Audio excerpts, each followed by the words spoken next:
afternoon, YouTubers. Fair face with y'all. Enjoying some time out in the place that shall not be named. Today, I got a little something special for you guys.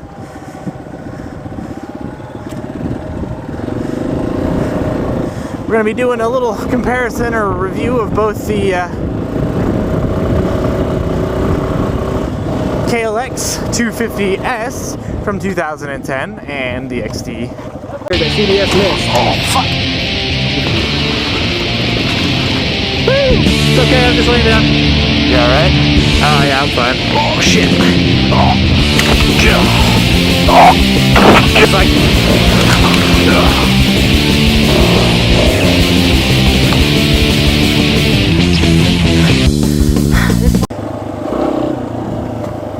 If I can ride and talk, we'll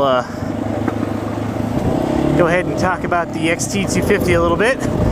Once again, 2015, great bike. This is one of my favorite bikes. It always gets touted as like the perfect woman's bike or perfect beginner's bike, and that's very true in both aspects, but it's also a lot of fun for somebody who's an intermediate rider,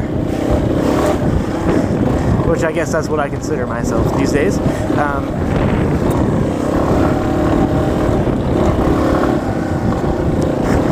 So this bike, 250cc of course, this is a older style, shall I say, single overhead cam, air cooled, oil cooled bike, and this engine really comes from a different era in some ways.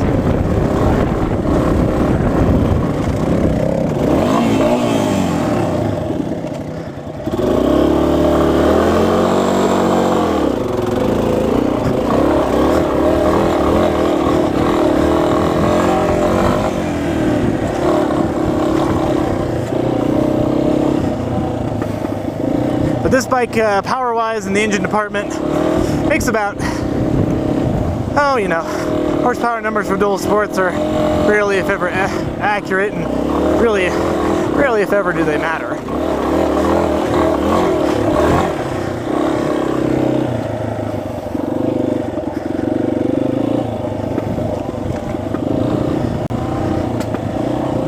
But this bike makes, give or take, with the fuel injected model, because this is, they started fuel injecting the XTs in 2013. This model makes about 2 horsepower more than those did. So at the crank, it's supposed to make about 22 horsepower. I'd say it'd probably be lucky to dyno like 16. But nonetheless, it's a great motor. And it really does chug. It's got that kind of low-end feel that a motor should have for kind of off-road, dual sport, trail stuff. The seat height's right around 32 inches, so this bike is perfect for shorter folk.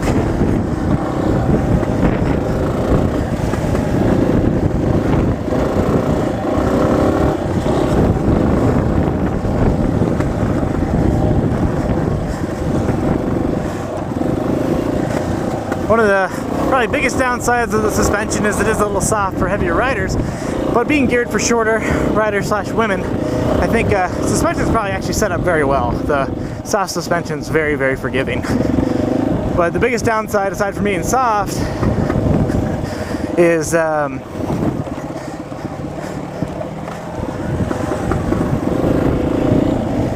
front forks don't have as much travel as other dual sports.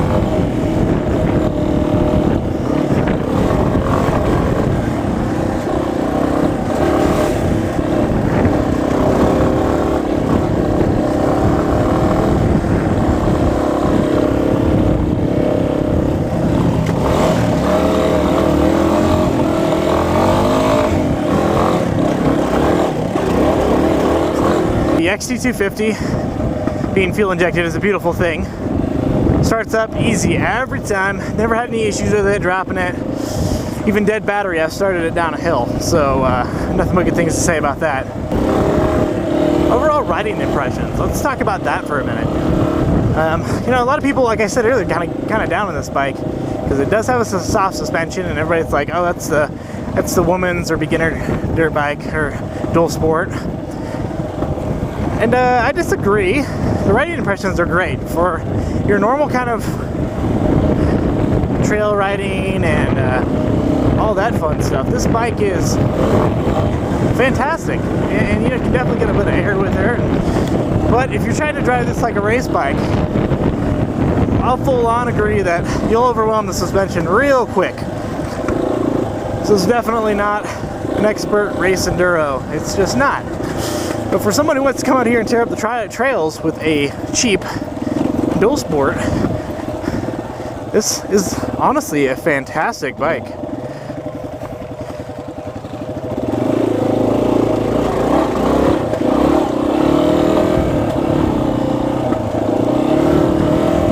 It's very neutral in its suspension and soft and plush and absorbs a lot.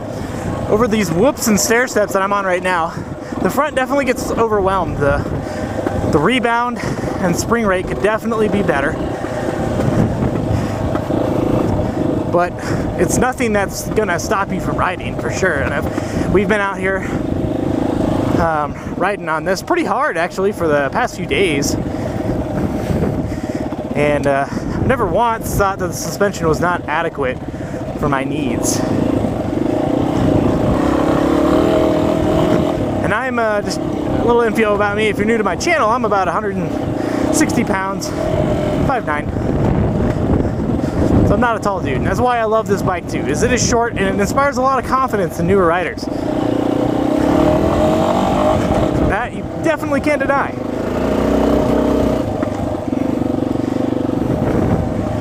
Other impressions about the power band. The power comes on very, very nice. And there's a lot of torque. This motor is pretty much all about what little torque it does have. We're 8,000 feet above sea level, so this bike really doesn't struggle at all in its power band. Now, revving it out, I'll give you that. This bike's not in its most happy place revved all the way to its top end. But it will do it. In fact, a lot of really steep hills, it's best to be in first right at the top. And it's a lot of fun because you're at super high RPMs and this bike is just chugging. The XT's gear spacing, we'll talk about that a little bit. First and second gear are pretty far apart, and that actually is one of the more annoying things that I find about this bike. You're definitely going to be changing gears more, but I think I know why they did that is because of to keep the bike really in its power band. That's why they did that. But it's not bad.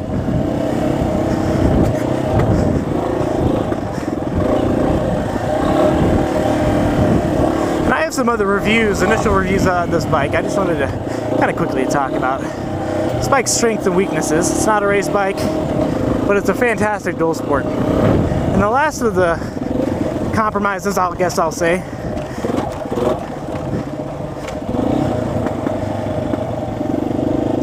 is for sure, if you're planning to ride this on the street doing much more than 55, 60 miles an hour, definitely not it. This bike only has 5 gears. And while it's adequate, and it's relatively comfortable on the street, once you get much above 60, 65, the little engine buzzes quite a bit. More so than the KLX in front of me or my DRZ. But that's okay. It's not really meant to be, 250s aren't really meant to be like, I'm gonna race this on the street kind of bike, But its manners on the road are very good. Another thing related to the dimensions of the bike that really make this bike a lot of fun is its short wheelbase.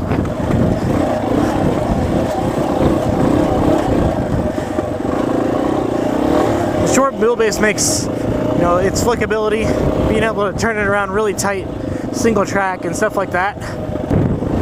Overall, my riding impressions of this bike and since I've owned this bike have been really, really fantastic. There's not a lot you need to do for it. Good set of tires and a skid plate in this bike is indestructible. Being oil cooled, There's no radiators to brake, so it's perfect for a newer rider that's going to dump this a lot. There's nothing really exotic to brake on this bike, except for taillights, but that's kind of every dual sport. Okay, now that I've babbled about the XT way too long, let's jump over to the KLX.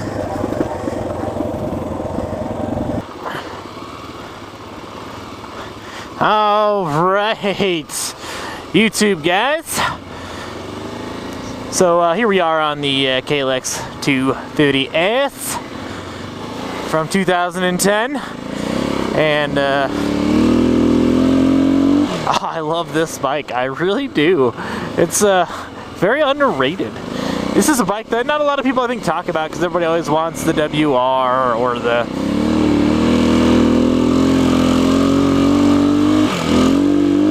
oh god, these tires make a huge difference. Yeah, everybody always wants the WR and the other better dual sports, the DRZ, and this bike definitely gets overlooked. And it's kind of sad, because this is such a good dual sport.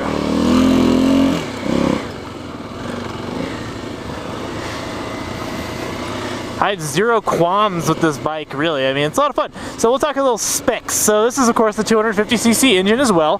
This is a liquid-cooled, modern dual overhead cam motor. So, this motor's been around for a little bit longer now. So this so this 250, of course, once again, we'll talk about power specs and climbing when I don't want it to.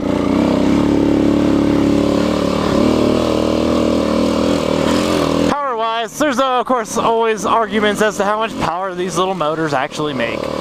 Every dyno's different, but factory-wise, I think Kawasaki claims that this bike made I want to say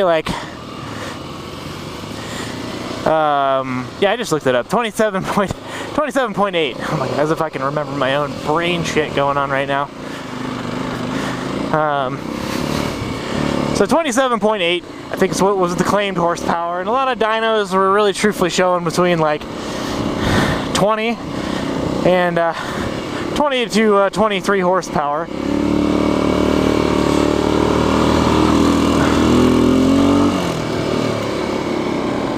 So that's about right, and the WR definitely makes more power up at the top end, but when compared to the XT, this power band is kind of similar to the XT's actually, except it has more of it. The super bottom end of this bike doesn't have a lot to it, but that's pretty common with the 250s, and I would say that's more or less kind of the same with the WR, really. But once you get to that 4,000 mark, that torque and power starts to set in, and it really makes this bike a perfect trail bike going around on these types of trails.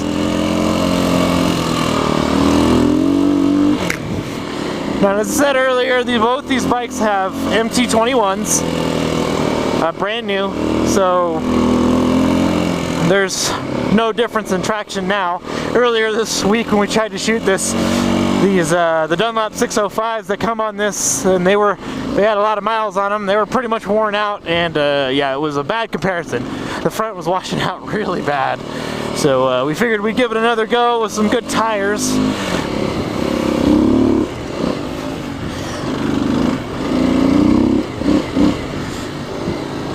But other specifications, there's really not a lot to know that really sets this apart from other dual sports, really. This bike, it's pretty tall. Its seat height is 35 inches, so that's actually quite a bit shorter than both the DRZ and the WR250R. It's 3 inches-ish taller than the XT.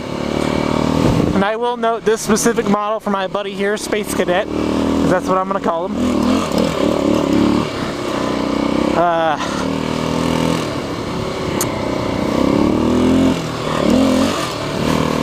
This bike is lowered by an inch, lowering link. So this was his father's bike. He's a pretty short guy, so he really needed the lowering link. So not a complete accurate representation of its original suspension link and stuff, so on and so forth. But even as it is, this bike is fantastic.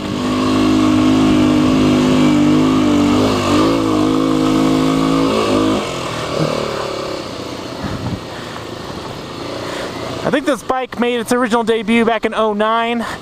The modern one, the major difference is they did change the rear suspension link.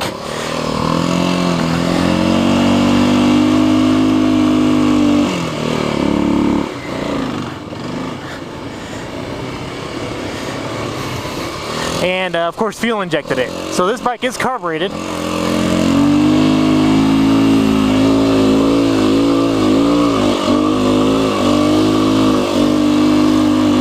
Holds on so much better up that now than I did the other day.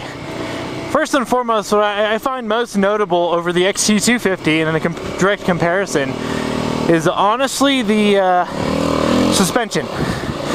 These front forks, more so than the rear, are a pretty large step above the XTs.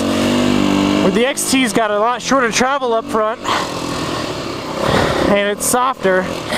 This front end, it doesn't really feel too much stiffer, but the rebound and the overall feel of the suspension just takes things so much more gracefully than the XT. The XT is kind of an older school suspension style, admittedly.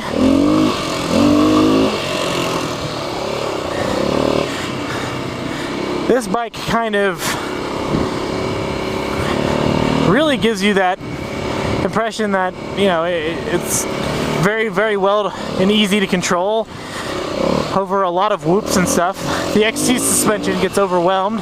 I'll throw in that video earlier where I just about lost the front end trying to keep up going over whoops. But the next notable thing for me that was actually more surprising, because a lot of people talk about this bike not having a lot of power compared to the WR. Now, I gotta disagree. Once you're in that, you know, right now I'm riding in first gear, and first gear is very, very good for most of this. Right around 4,000 RPM.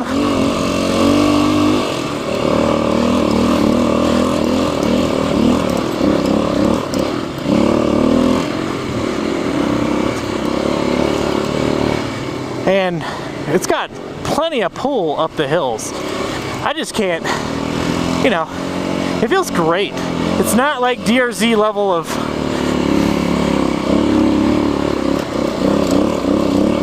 over these whoops though. The suspension just soaks that up without jarring you around nearly as much as the XT.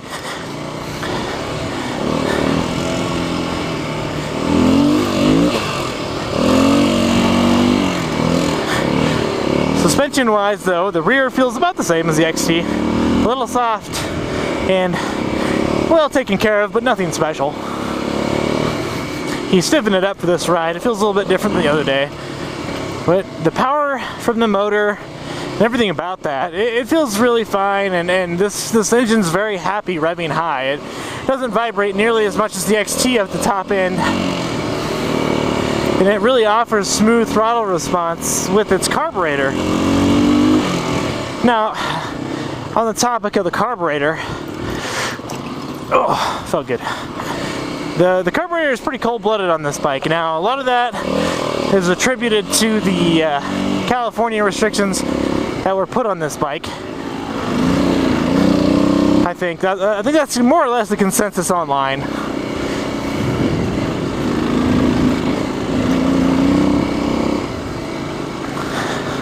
And I can probably agree with that.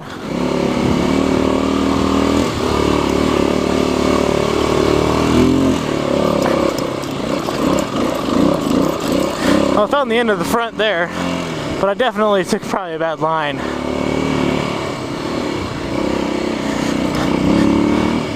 Now my buddy Space Cadet up there, he's definitely one that likes to always take the hardest line that he can find. Just fine and dandy. But the issue you have with doing that with the XT is you definitely find the end of that front pretty quick.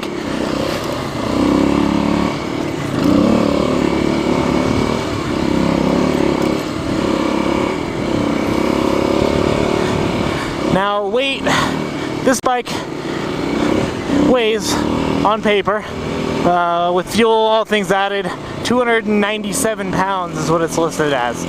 The new carbureted model weighs 302, so not much has changed. Now lugging it there right under 4, she's not such a happy camper.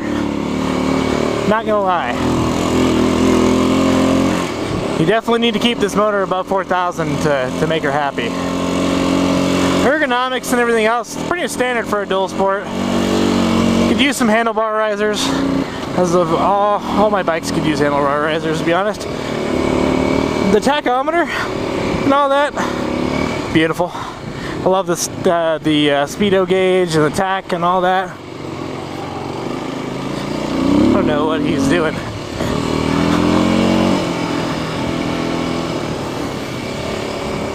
I have zero complaints about any of the other ergonomics of this bike. It looks good, you know, and I honestly, in the looks department, think this bike looks very good. Oh, there goes that. Time for a new rear signal. Driving a slow car fast is more fun than driving a fast car fast. I think that old adage,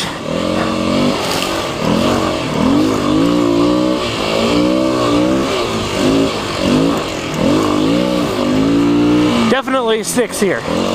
Both these bikes are kind of that way. The XT is so satisfying to ride hard and just push it beyond its limits. The KLX, you got to work a little bit more to find them, but it offers you a little bit more room to grow. Definitely agree with that. The overall impression of this bike is, you know, I had looked at this bike and there was a lot of negative reviews back when I was buying the DRZ and the XT, saying, oh, you grow out of it quick, and the WR's got way better power, the DRZ's just better. And you know, a lot of those reviews were kind of the same for the XT, but admittedly I had bought the XT for my wife.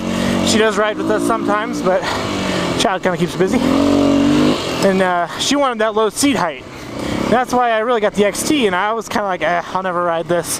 This bike's just going to be for her, it's a girl's bike. You know, really truthfully, the typical opinion of the XT.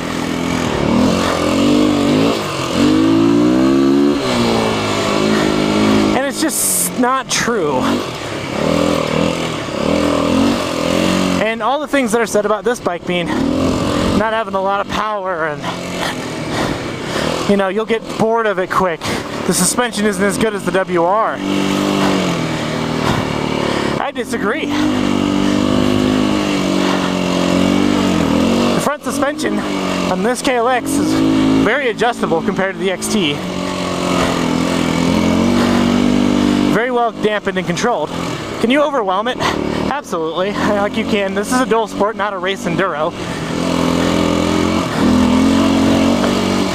It's no Beta 350R.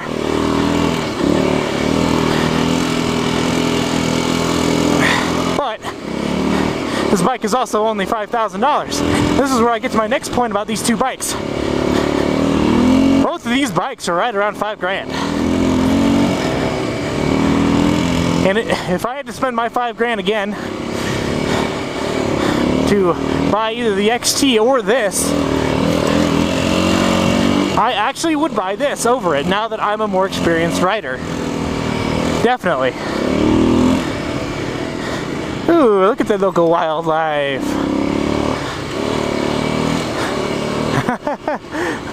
Turkeys. They've been out in full force this season.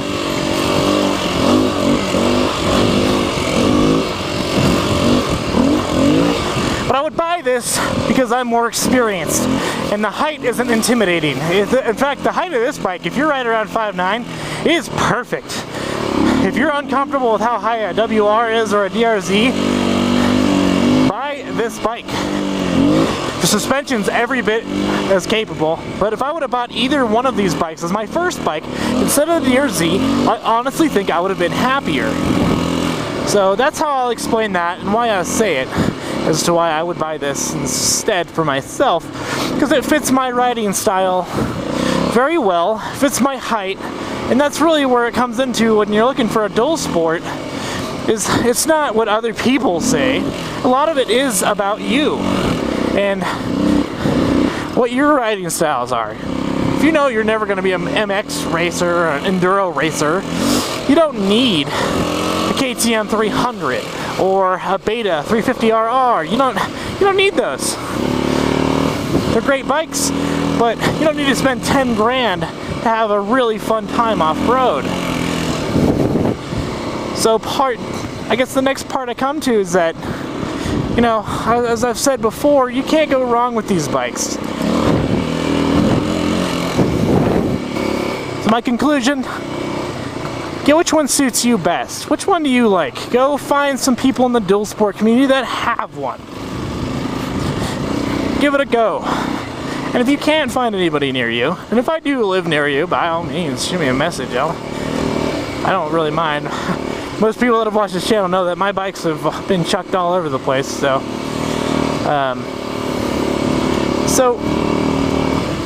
yeah, I mean, do some research, some homework, and find what you want. Take one for a test ride, and if the XT's not powerful enough, then go to the KLX. Alright guys, well I'm going to wrap this up here. I've got pretty long on this, but I think I was pretty passionate about both these bikes, and that's why I really talked as much as I did. And I think I got my thoughts together better today, given that these bikes now have both the same tires. I was a little critical of the KLX the other day, mostly because of its traction. It's with good tires is of course always a different bike. But alright guys, hope you enjoyed. Like, subscribe, do all that fun stuff. Have a good one. Fair face out.